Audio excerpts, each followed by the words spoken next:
Eu pudesse ter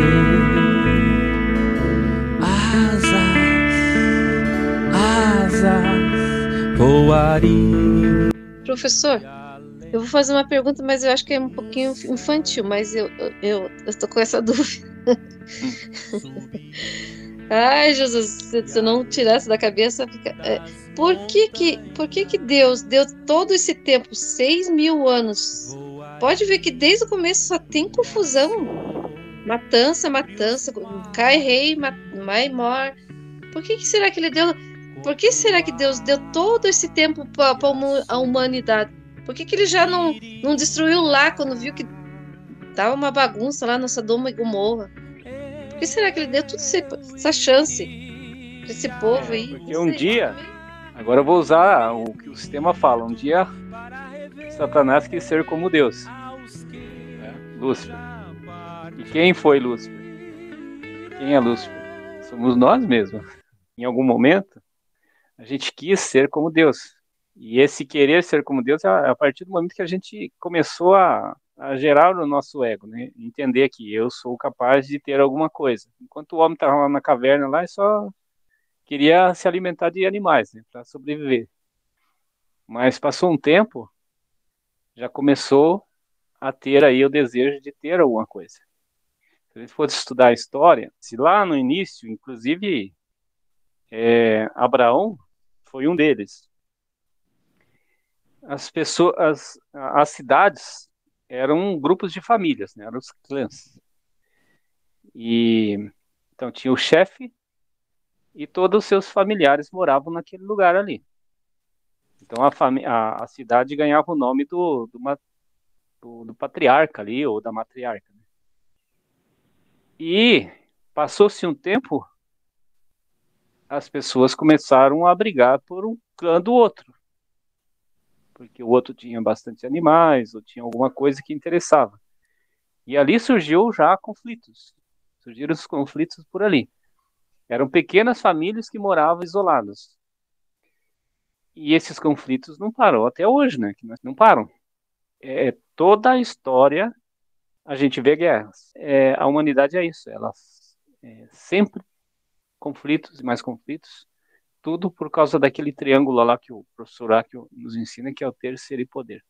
Deus não vai interferir, ele vai deixar que chegue a hora do apocalipse.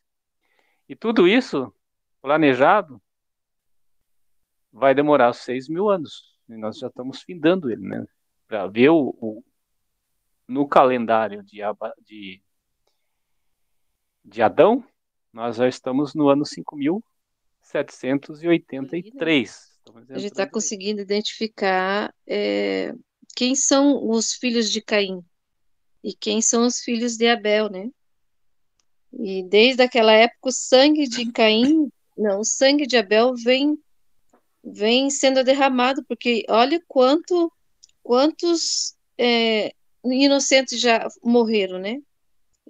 A gente já consegue ver quem são mesmo os Caíns e quem são os Abéis, né? E que Tem nem o um professor. termo que é chamado Erevirav, que são aqueles vídeos da multidão sem luz. Eles estão no nosso meio, essa multidão sem luz. Erevirav é multidão sem luz. A multidão sem luz é o Caim, né? Caim, Faraó, e assim vem. Toda aquela parte contrária ao bem.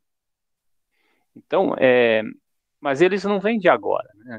Adão não foi o primeiro homem. Existiu gerações antes de Adão, né? Muitas gerações. E quando foi em Adão que a história nossa, do cristianismo, por exemplo, né, judeus também, e até mesmo os muçulmanos que aceitam Abraão, né, como o pai,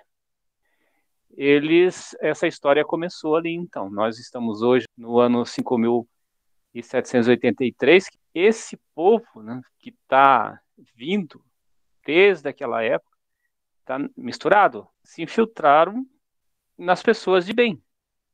Então, queira ou não queira, a gente tem DNA deles no meio. Todo mundo tem um pouquinho de multidão sem luz. E só que existe alguns que são mais fortes, né? Eles não estão nem aí com o bem maior, eles estão mais voltados para o egoísmo. Então a gente que está estudando, sabendo já, né, fazer a interpretação, a gente consegue ver nas pessoas quem são eles. É por isso que você está dizendo que a gente consegue saber quem são os Caíns, quem são os Abéis. É por isso, porque a gente tem um pouquinho deles e o fato de ter um pouquinho fica mais fácil ainda a partir do momento que a gente começa a compreender quem são, para identificar eles no meio da multidão. Mas eles estão aí, e aí que entra aquilo que a gente estava falando dos animais. Essa multidão sem luz, ela não está só no ser humano, ou vamos dizer consciência, ela não está só na consciência do ser humano que tem a alma. Essa multidão sem luz, ela está também na consciência de um vegetal, está na consciência de uma rocha, de um animal.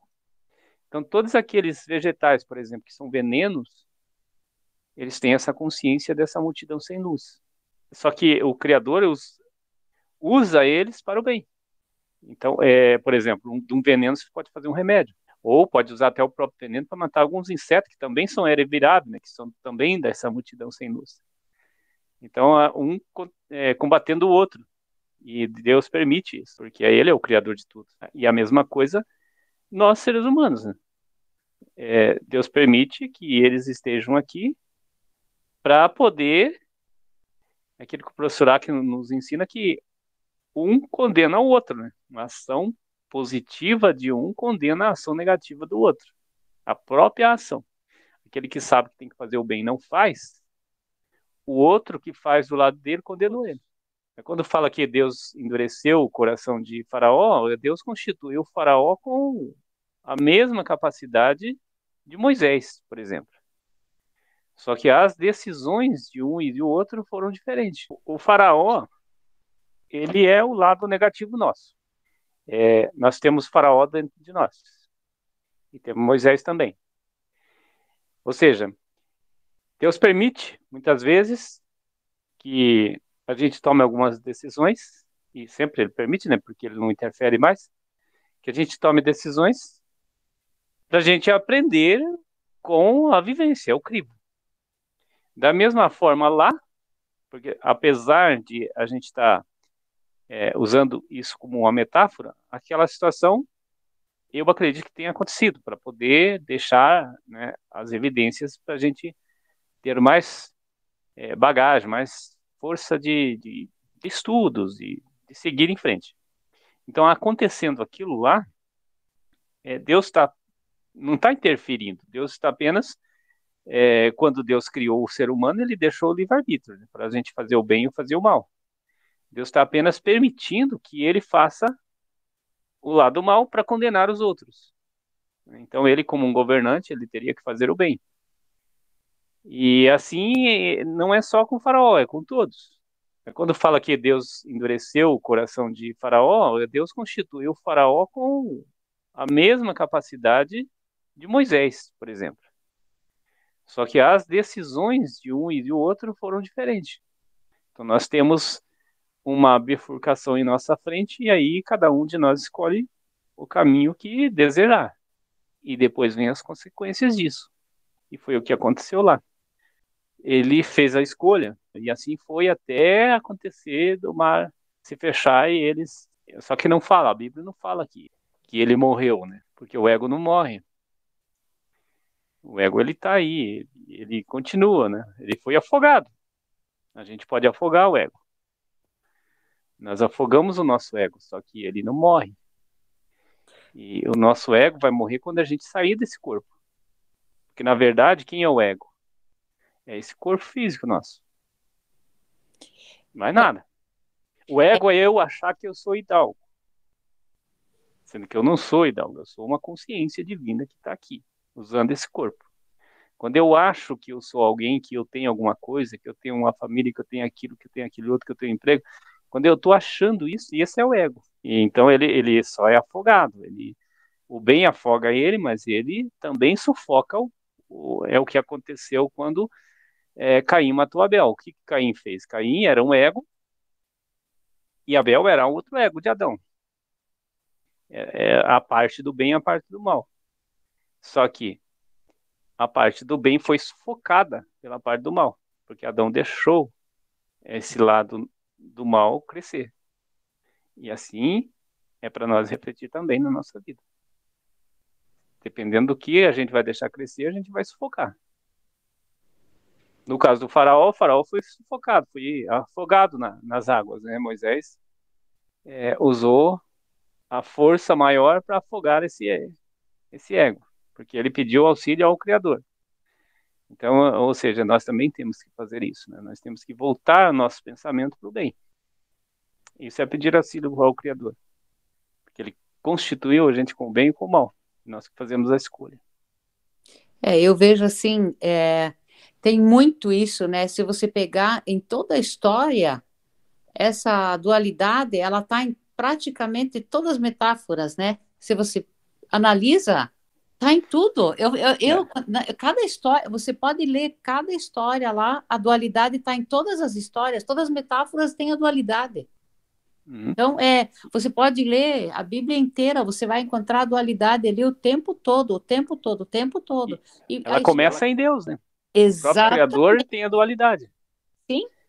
Então, a partir do momento que ele começou a se manifestar aqui no nosso meio, a forma que ele vai se manifestar para os seus povos é diferente uma da outra.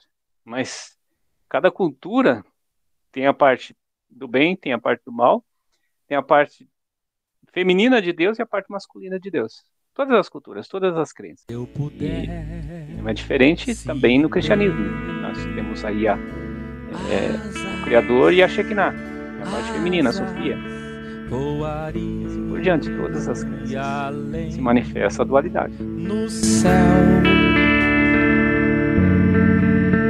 subir e além das montanhas voaria